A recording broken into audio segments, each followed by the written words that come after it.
She yelled, "You don't control what I do with my life," after canceling our weekend plans for a girls' trip. I said calmly, "You're absolutely right." 3 days later, when she came home and saw what was missing, she didn't say a word, just sat down and started shaking. I'm Derek, 34, and I'd been living with my girlfriend Andrea for 2 years. We'd been together for 5 years total, met through mutual friends at a concert, fell into that easy kind of relationship where everything just worked. Or so I thought. The problem started about 6 months ago. Andrea became increasingly flaky with plans. She'd commit to something, dinner with my parents, a weekend trip we'd been planning, even just a quiet night in, and then cancel last minute. Always with an excuse that sounded reasonable on the surface. Work emergency, friend crisis, feeling under the weather. 1 or 2 times, fine. But it became a pattern. The breaking point happened 2 weeks ago on a Wednesday night. We'd been planning a weekend getaway to this cabin in the mountains for over a month. I'd taken Friday off work, packed our hiking gear, made reservations at a restaurant she'd been wanting to try. Thursday evening, I came home to find Andrea on the couch, phone in hand, smiling at the screen. "Hey," I said, setting down my work bag. "All packed for tomorrow?" She looked up, and I saw something shift in her expression. Guilt, maybe, or calculation. "About that," she started. "Jess called. Her boyfriend just broke up with her and she's devastated. A bunch of the girls are putting together a last-minute trip to the beach to cheer her up. They're leaving tomorrow morning." I felt my jaw tighten. "We've had this cabin planned for over a month. I know, and I'm sorry. But Jess really needs me right now. She's completely falling apart. Can't the other girls handle it? You made a commitment to me. Derek, she's my best friend. I can't just abandon her when she's going through something this painful. And what about abandoning our plans?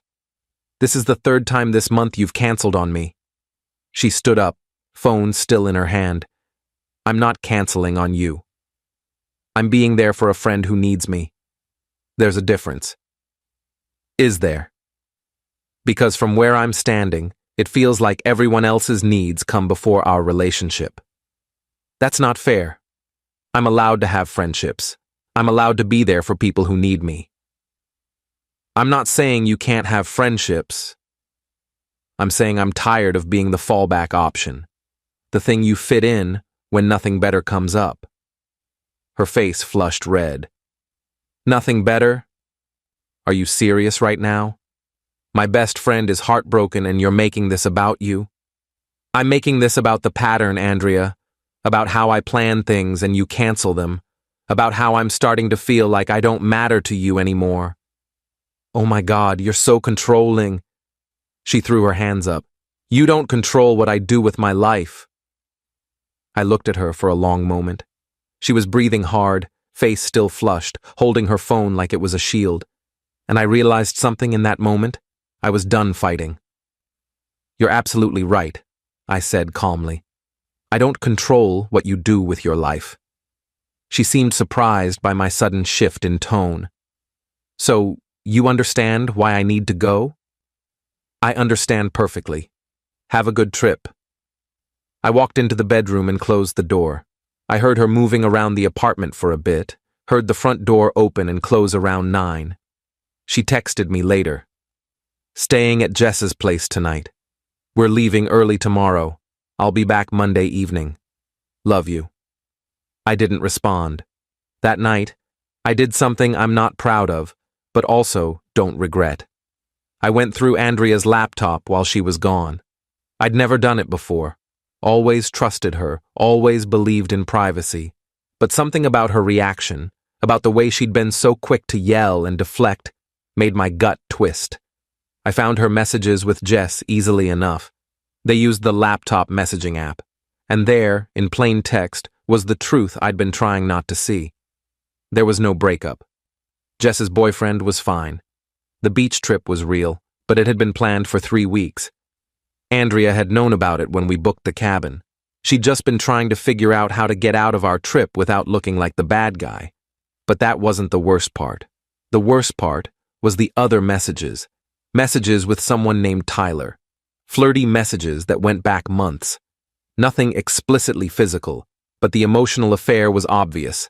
Inside jokes, complaints about me, promises to finally hang out properly when timing was better. And then I found it. A message from Tyler from 2 days ago. Can't wait for this weekend. Beach house is going to be perfect. Tyler was going on the girls' trip. I sat there with her laptop open, reading message after message, feeling something cold settle into my chest. Not rage, exactly. Something calmer and more final than rage. I spent Friday and Saturday thinking, planning. By Sunday afternoon, I knew what I had to do. I'd contributed about 60% of our shared expenses over the 2 years we'd lived together. The apartment lease was in both our names, but I'd paid the security deposit. Most of the furniture was mine from before we moved in together. The TV, the couch, the bed, the kitchen table, all mine. She'd brought some decorations, her books, her clothes, but the functional parts of our home were largely my stuff. Sunday evening, I called my brother and 2 friends. I need help moving tomorrow. Can you guys help me out? They showed up Monday morning with a truck. By noon, I'd moved out everything that was mine. The couch, the TV and entertainment center, the bed and mattress, the kitchen table and chairs, the coffee maker, the good pots and pans, the microwave, my clothes, my books, my personal items. All of it, gone. What I left behind was a nearly empty apartment. Her decorations on bare walls, her clothes in an empty bedroom with no bed, her books on the floor where the bookshelf used to be. The kitchen had her dishes and cheap cookware she'd had since college, but no table to eat at, no good appliances to cook with. I also left behind a note on the kitchen counter, the only surface left to put it on. Andrea, you're right. I don't control what you do with your life, but I do control what I do with mine. I found the messages, with Jess, with Tyler, all of it. I know Tyler went on your girls' trip. I know you've been lying to me for months. The lease is in both our names, so legally you have as much right to stay as I do. But everything that was mine is now at my new place. You can keep the apartment if you want it. The rent is due on the 1st. Don't contact me. We're done. Derek. I left my key on top of the note and walked out. Update 1.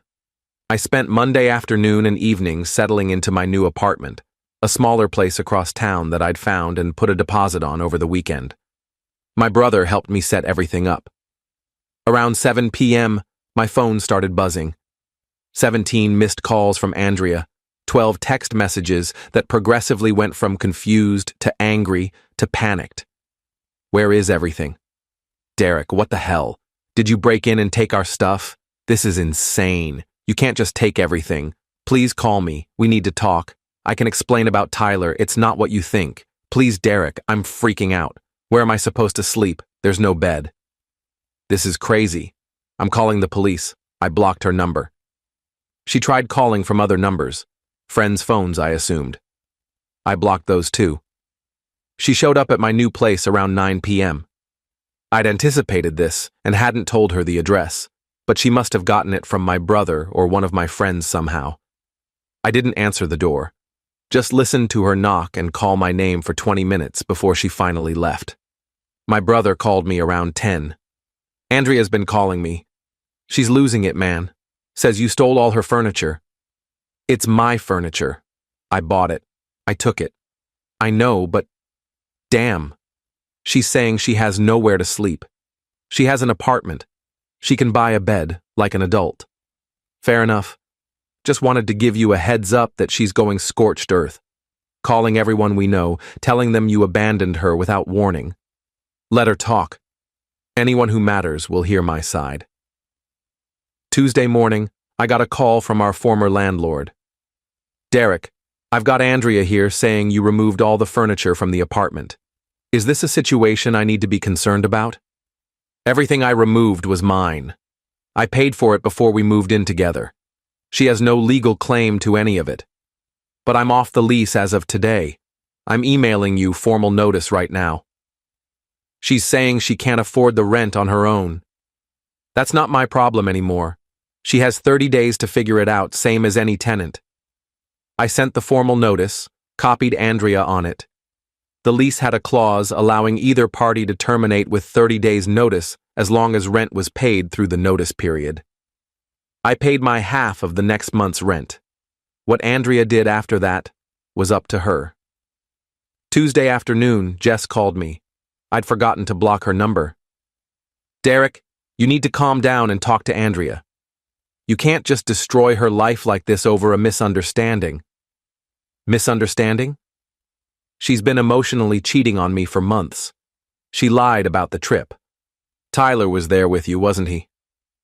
Silence. That's what I thought. You helped her lie to me, Jess. You're not the friend to call here. Tyler's just a friend. Nothing happened between them. I read the messages. Maybe nothing physical happened, but she was building a backup relationship while stringing me along. That's not nothing. She loves you, Derek. She made a mistake. No, she made a series of choices. And now, I'm making mine. Don't call me again. I blocked her too. Update 2. Wednesday evening, I got a call from my mom. Derek, honey, what's going on? Andrea's mother just called me very upset. I explained everything. The canceled plans, the lies, the messages with Tyler, finding out about the emotional affair. My mom listened without interrupting. So you took all the furniture? She asked when I finished. I took my furniture. Everything I'd purchased before we lived together or that I'd paid for during, she has her belongings. She just doesn't have the furniture I provided. That seems harsh. Maybe. But I'm done being the person who sacrifices and compromises while she does whatever she wants. She told me I don't control her life, so I removed myself from it. Completely. My mom was quiet for a moment. Your father did something similar when his first marriage ended. Took everything that was his and left her with an empty house. I always thought it was cruel when he told me that story. And now? Now I understand it better. Sometimes you need to make a clean break. Just be prepared for the fallout. The fallout came Thursday. Andrea posted on social media. A long, emotional post about how her boyfriend of 5 years had stolen everything from their apartment while she was away helping a friend. How she'd come home to an empty apartment and a cruel note. How she was now effectively homeless and destitute. The post blew up. People I barely knew were commenting, calling me abusive, controlling, psychotic. She'd framed it perfectly. The heartbroken girlfriend abandoned by her cruel ex, who took everything and left her with nothing. She didn't mention Tyler. She didn't mention the lies or the emotional affair. Just painted herself as the victim. I didn't respond publicly. Instead, I messaged 3 of our mutual friends privately. People I trusted. People who knew both of us well. I sent them screenshots of Andrea's messages with Tyler, with Jess about planning the fake trip, all of it. I'm not asking you to pick sides, I wrote. I'm just asking you to know the full truth before judging me. 2 of them thanked me for showing them. The 3rd told me I was still wrong for how I'd handled it, that 2 wrongs don't make a right. I accepted that. Not everyone would understand. By Friday, the narrative started shifting. The friends I'd sent screenshots to had apparently shared them, with my permission. Suddenly, Andrea's post had comments asking about Tyler, asking why she'd lied about the trip, asking why she was conveniently leaving out the cheating. Andrea deleted the post Friday evening. Update 3. Saturday morning, I woke up to an email from Andrea. Subject line, please read this. Derek, I know you've blocked me everywhere, but I'm hoping you'll read this email. I'm not asking for forgiveness. I'm not even asking for us to get back together. I just need you to understand what actually happened. Tyler and I never slept together. We never even kissed. He's a friend I met through work, and yes, I developed feelings for him. But I never acted on them physically. I kept him at a distance because I was with you. I know that doesn't excuse the emotional part. I know I was wrong to confide in him about our relationship problems, to let it become what it became. But I never actually cheated on you in the way you think I did. The trip wasn't about Tyler. It was about me needing space to figure out what I wanted. I've been feeling trapped and confused for months. I didn't know how to talk to you about it. What you did, leaving me with nothing, taking everything while I was gone, abandoning me without warning, that was cruel. I know you're hurt, but what you did hurt me too. I came home to an empty apartment and I sat down on the floor and I couldn't stop shaking. Everything was gone. You were gone. Our whole life together, just erased. I'm not asking for the furniture back. I'm not asking for anything except maybe some basic human compassion. I'm staying with Jess now. I couldn't afford the apartment alone, so I gave notice. I'm starting over from nothing at 32 years old. If you ever cared about me at all, please at least acknowledge that what you did was extreme.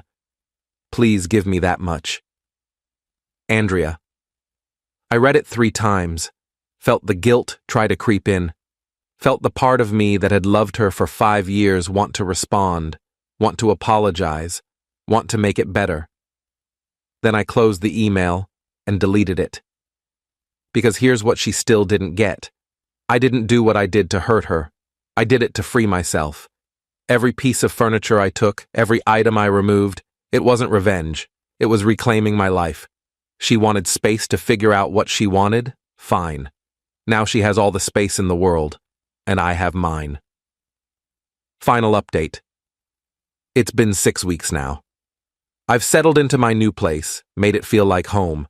The apartment is smaller, but it's fully mine. No shared lease, no shared furniture, no shared anything. Just me and my stuff and the life I'm rebuilding. I've heard through mutual friends that Andrea is doing okay. She got a new apartment with a roommate, bought some secondhand furniture. She and Tyler apparently tried dating officially, but it fizzled out after 2 weeks. Turns out the fantasy was better than the reality. A few people still think I'm a monster for what I did. They see taking the furniture as this vindictive, cruel act. Maybe they're right. Maybe there was a better way to handle it. But I sleep fine at night. The apartment might have been half empty when she came home, but our relationship had been empty for months before that. I just finally had the clarity to see it and the courage to end it completely. Jess tried to reach out once more about 3 weeks ago. A long text about how Andrea was struggling, how she'd made mistakes but didn't deserve to be punished like this. I didn't block her this time. Just responded with, "She made her choices. I made mine. We're done here." My brother asked me last week if I had any regrets. About leaving? No, I said. About how I did it? Sometimes. But Andrea spent months lying to me, building a connection with another guy while keeping me as her backup. She yelled at me for wanting basic respect and commitment. What was I supposed to do? Keep fighting for someone who clearly didn't want to be there? You could have just moved out normally, given her warning. I could have, but would she have learned anything? Would she have felt the actual impact of her choices? Or would she have just spun it as me being unreasonable, me being controlling? He didn't have an answer to that. I've been on a couple dates, nothing serious yet. I'm not in a rush. For the first time in years, I'm actually enjoying being alone. Enjoying having space that's completely mine, making plans I know won't get canceled, living life without constantly wondering if I'm someone's second choice. Andrea sent me one more email 2 weeks ago. Just 2 lines. "I hope you're happy. I hope this was worth it." I almost responded. Almost told her that yes, I am happy. That leaving was the best decision I've made in years. That she did me a favor by showing me who she really was. But I didn't. Because the truth is, she doesn't matter anymore. What she thinks doesn't matter. Whether she understands why I left doesn't matter. What matters is that I'm free. The furniture, the apartment, the shared life, all of it was weighing me down. And when I took it all away, when I left her with that empty space, I wasn't trying to hurt her. I was trying to show her what she'd already done to me. Edit. Some people are asking if I feel guilty about the furniture situation. Sometimes, yes. But then I remember coming home to a half-packed apartment countless times, remember the canceled plans, remember reading those messages with Tyler. The furniture was mine. Taking what's mine isn't theft, and it's not revenge. It's just boundaries. Edit 2. No, I haven't heard from Andrea directly since that last email. I have her blocked on everything. Friends tell me she's moved on and is doing fine. Good for her. I've moved on too. Edit 3. For everyone saying I should have just broken up with her like a normal person, I did. The note was the breakup. Taking my furniture was just the punctuation mark.